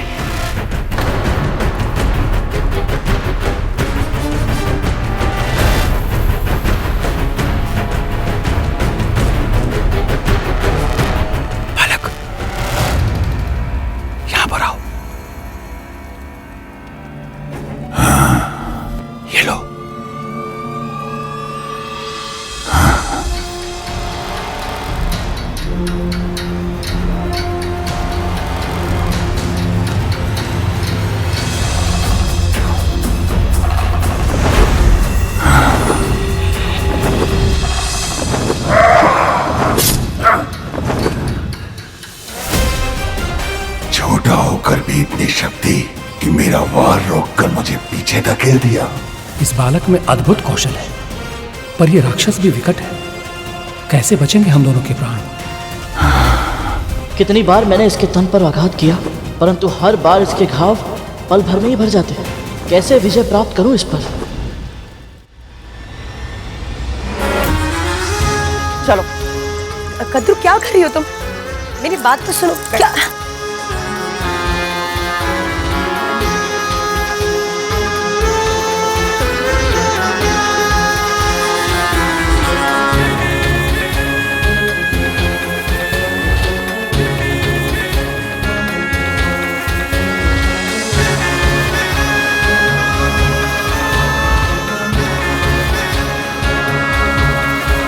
जो क्षण भर के लिए मुझे क्रोध आया था, ये उसका प्रायश्चित है। आज मैं तुम्हें अपने हाथों से खिलाऊंगी और तुम्हें खाना भी होगा। तभी मुझे विश्वास होगा कि तुम्हारी भावनाओं को मेरे वचनों ने आहत नहीं किया है और मेरा व्रत टूटा नहीं है। कदरू, लो।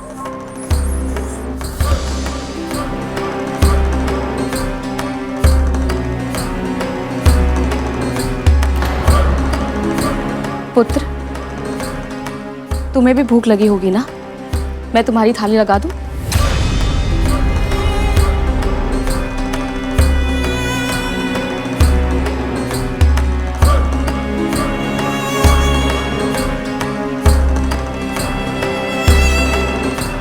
प्रभु विष्णु, आपकी बहुत बहुत कृपा कि आपने कद्रू दीदी की इच्छा शक्ति को दृढ़ बना दिया। पर अब मुझे सतर्क रहना होगा ताकि दीदी फिर से ऐसा कोई प्रयत्न ना कर पाए।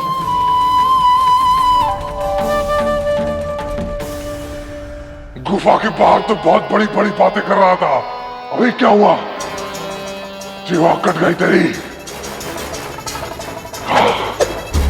अभी तक तो मैं इसके हर वार को काट पाया हूँ, परंतु सत्य तो यही है कि इतने समय तक युद्ध के बाद भी थकान केवल मुझे ही हो रही है।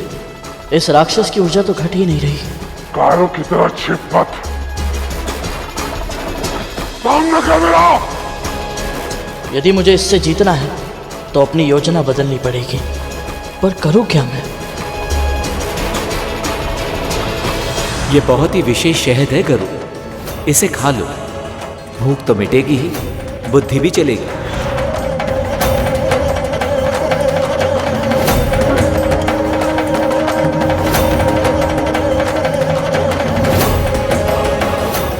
आज तो माँ का व्रत है, उन्होंने पूरे दिन कुछ नहीं खाया, तो फिर मैं ये कैसे पी सकता हूँ? इस राक्षस को गुफा के अंदर नहीं हरा पाओगे बालक। ये गुफा ही इसकी शक्ति का स्रोत है। किसी भी तरह इस राक्षस को गुफा के बाहर लेकर जाओ, तभी तुम इसे हरा पाओगे बालक। अरे वाह, बड़ा ही दिव्य शहद है ये। केवल सुगंध से ही उपाय सामने आ गया, वो भी इसे चल के। क्या कहा? आपका बहुत धन्यवाद सोमदत्त जी।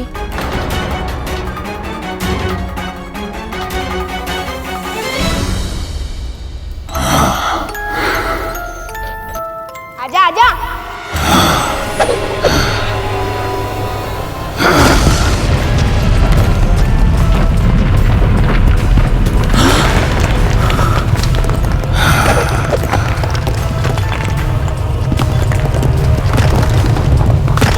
सोमदत्त जी।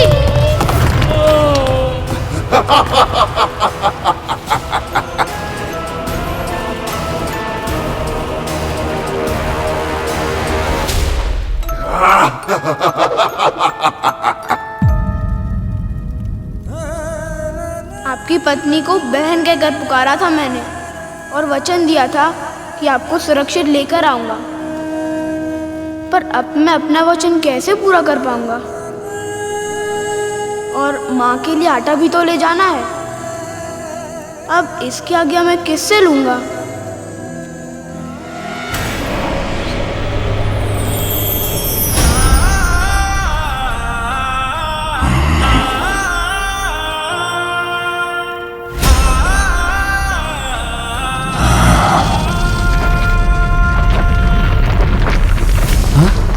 ये ध्वनि किस चीज की है?